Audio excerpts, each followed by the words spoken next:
Hai, jumpa lagi dengan saya Kim di Inspirations by The Terrace. Di video kali ini saya akan membahas tentang pentingnya membangun passive income ya. Nah, teman-teman, belakangan ini saya berdiskusi dengan teman saya tentang membangun sebuah passive income ya, membangun passive income. Nah, mengapa ini menjadi topik yang menarik ya? Karena teman saya ini dia juga sedang memikirkan untuk masa depannya ya, setelah tidak bekerja lagi, tidak aktif bekerja lagi, sumber penghasilan apa yang bisa atau apa yang harus dia lakukan setelah usia makin bertambah ya, sementara penghasilan juga ya mungkin tidak banyak bertambah gitu kan, sementara inflasi kemudian mungkin kenaikan gaji tidak menutup inflasi gitu ya. Nah, hal-hal yang perlu dipikirkan tuh apa aja sih? Nah, dari pembicaraan tersebut akhirnya muncul ide mengenai passive income. Nah, mengapa ide ini muncul ya, dan kenapa ini menjadi penting ya? Kan kita kalau misalnya orang udah pensiun gitu kan, misalnya pensiun dari pekerjaan, misalnya dia sebagai seorang karyawan udah usia pensiun, kan setelah itu dia masih bisa bekerja lagi dong kalau masih sehat badannya gitu kan. Ya benar, jadi sebenarnya bekerja itu adalah sudah menjadi hakikat kita ya, hakikat manusia ya. Memang manusia itu adalah manusia yang bekerja, jadi doing something lah ya, always doing something. Jadi tetapi kita harus ingat juga bahwa kondisi fisik kita juga akan makin menurun ketika usia kita makin bertambah, dan tentu kita tidak bisa bekerja seperti sekuat dengan seprima di usia-usia muda kita ya. Artinya ada ada bagian-bagian tertentu yang tidak bisa disamakan lah, dari sisi performanya tidak bisa disamakan dibandingkan dengan ketika kita masih muda dulu. Nah, artinya apa? Artinya kita tuh kalau kita masih mau bekerja, artinya kita harus menggunakan alat bantu. Alat bantu itu yang bisa membantu kita untuk bisa memberikan performa income ya, performa yang sama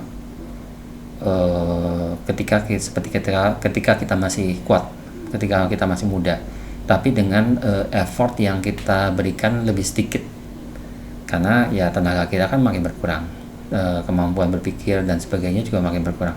Nah, berarti kan harus ada tool nih, ada tool tambahan. Nah, tool tambahan itu yang perlu kita pelajari, yang perlu kita cari ya, yang perlu kita explore untuk akhirnya itu bisa dimanfaatkan, diberdaya gunakan untuk kita bisa tetap bekerja tetapi dengan effort yang lebih dikit dan hasil yang lebih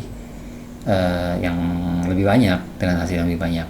Mungkin penghasilannya mungkin tidak akan sama persis seperti ketika kita masih muda, bisa jadi lebih dikit, tapi dengan alat bantu yang dengan menggunakan teknologi dan sebagainya itu bisa jadi lebih besar gitu loh, tidak menutup kemungkinan hal itu terjadi. Nah, jadi ada yang namanya seperti kita teknologi ya zaman sekarang ya. Saya ingat ya, sebelum tahun 2000 ya, sekitar 1900-an itu ada buku yang sangat terkenal ya, namanya Megatrend 2000. Nah, pada waktu itu sebelum memasuki tahun 2000 ya, milenium baru ya, itu banyak orang-orang futuris yang meramalkan kondisi setelah tahun 2000 itu bagaimana, di masa depan itu seperti apa. Dan itu banyak yang terjadi, antara lain adalah informasi. Jadi teknologi informasi itu sendiri sudah boleh dibilang usang, tetapi yang menjadi mahal itu adalah nantinya adalah konten. Nah, jadi kontennya ini yang jadi berharga sama mahal. Orang yang bisa menghasilkan konten ini yang jadi bisa lebih valuable. Nah, ya ini yang saya maksudkan. Jadi ketika kita mampu ya memanfaatkan teknologi informasi ini dengan sebaik-baiknya ya, maka itu kita bisa melipat gandakan effort yang kita keluarkan untuk menghasilkan income yang berlipat-lipat gitu. Dan karena effortnya berkurang, makin kecil, itu seperti kayak passive income. Contoh ya yang sekarang sering saya bicarakan adalah forex trading. Itu kan online sifatnya. Kemudian ada ya trading yang lain, trading saham itu juga sekarang juga online dan sebagainya. Ada berbagai macam platform trading ya, itu semua online. Dan nggak cuma trading sebenarnya, ada juga investasi ya. Dalam berinvestasi, platform investasi juga semua menggunakan sistem online sekarang ini. Kemudian ada bank-bank digital ya sekarang dengan memberikan kupon bunga yang besar ya. Itu juga sesuatu opportunity investasi yang sifatnya bisa mendatangkan passive income. Terus ada lagi kayak misalnya jadi content creator ya, kita create konten ya yang bisa bermanfaat buat orang lain, entah itu berupa tutorial dan sebagainya di YouTube, itu bisa menghasilkan uang ya. Atau bisa seperti Instagram atau seperti TikTok gitu ya teman-teman ya. Itu teman-teman bisa menggunakan media sosial tersebut untuk berjualan online dan sebagainya. Jadi bahkan kalau misalnya teman-teman memiliki keahlian ya, dan keahlian itu mungkin bisa dimanfaatkan nih oleh orang lain ya. Ya mungkin Anda juga tidak menyadari bahwa keahlian Anda itu tidak bisa dimanfaatkan oleh orang lain. Tapi ketika itu dibukakan, ternyata orang lain itu ada loh yang membutuhkan. Nah itu teman-teman bisa membuat kursus online gitu ya, bisa men-sharingkan dalam bentuk kursus gitu ya, dalam bentuk membuka kursus yang sifatnya online. Jadi Anda membuat video serangkaian video mungkin dari suatu topik, misalnya teman-teman ahli di bidang akuntansi gitu ya. Ya Anda bisa membuat kursus singkat misalnya tentang akuntansi untuk awam ya, misalnya untuk UMKM, pengusaha UMKM gitu ya. Bagaimana sih proses akuntansi itu gitu dari awal hingga akhir gitu kan. Yang mungkin buat orang lain itu wah, tapi buat Anda itu sangat sederhana sekali gitu, karena Anda menguasai bidang itu sehari-hari Anda bekerja ya. Tetapi Anda tidak pernah menyadari bahwa hal itu adalah sesuatu yang luar biasa buat orang lain yang tidak tahu menahu tentang bidang itu, misalnya bidang akuntansi atau bidang pajak atau bidang apapun yang lain gitu ya. Dan ketika itu di-sharingkan dan Anda bisa membuat sebuah website di mana teman-teman bisa online gitu ya, bisa login, dikasih user ID password setelah membayar sejumlah uang khusus tertentu, kemudian dia bisa mengakses semua materi video Anda dan itu bisa menghasilkan uang gitu ya buat Anda. Dan itu passive income karena Anda sudah membuat satu set paket video-video pendidikan edukasi tersebut, udah itu ini akan rolling gitu loh. Orang akan datang dan Anda tinggal memasarkan aja website Anda ini. Ya itu. Jadi potensi untuk passive income ya itu sebenarnya ada di sekitar kita gitu, dan itu tinggal kita mau mempelajarinya dan untuk mengolah atau mengeksplor itu atau enggak. Sebenarnya ya opportunity itu ada banyak sekali ya teman-teman. Jadi buat teman-teman yang menjelang masa pensiun atau menghadapi masa tua gitu ya, sebenarnya tidak berarti itu tertutup ya pintunya buat kita, tetapi Anda akan tetap punya kesempatan dengan berbagai teknologi yang ada saat ini. Anda bisa memanfaatkan itu.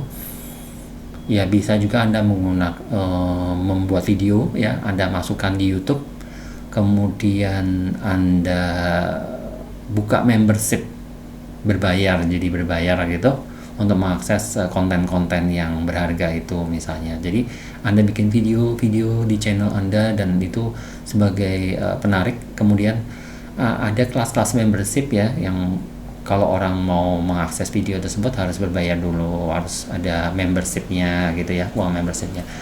Nah itu juga bisa, itu alternatif, itu begitu banyak ya di internet itu, teman-teman tinggal milih, itu ada begitu banyak gitu. Buat teman-teman yang nggak bisa atau nggak mau tampil ya, nggak berani tampil di layar, itu juga banyak cara kok bikin YouTube tanpa suara, itu juga bisa, tanpa suara bukan, tanpa wajah, itu juga bisa gitu. Banyak orang yang mengajarkan itu juga di YouTube. Kemudian Anda juga bisa membuat konten di mana Anda mungkin tidak tampil wajah tapi tampil suara Anda aja, atau kalau Anda malu dengan suara Anda bisa mengganti dengan, ada aplikasi yang namanya text to speech ya. Jadi mengubah teks, Anda ketik materinya dalam ketikan gitu ya, dalam tulisan, kemudian itu bisa diubah menjadi suara orang, entah itu berbahasa Indonesia dengan aksen apa, aksen orang mana, orang Inggris kah, orang dari berbagai negara, dengan Anda bisa mengubah suara laki, suara perempuan, dan semuanya itu bisa dilakukan. Jadi ada begitu banyak opportunity di luar sana, as long as kita mau mengeksplor. Dan ini biasanya memang kalau kaum milenial itu dengan cepat mereka mempunyai akses ya. Tetapi buat orang-orang yang udah usia seperti seusia saya itu, yang menghadapi masa pensiun, itu sebenarnya don't worry, you can still learn about it ya. Anda masih bisa mempelajarinya, dan ya bisa nanya juga sama mereka yang masih muda-muda kan. Mereka ada di sekitar kita, mungkin bisa tanya ke anak kita, dan mereka bisa membantu kita. Itu saja video saya kali ini, semoga video ini bermanfaat dan mencerahkan, dan sampai ketemu di video-video saya selanjutnya. Jangan lupa klik like, share, komen, dan juga subscribe supaya video-video saya selanjutnya bisa terus hadir di ruang teman-teman. Terima kasih.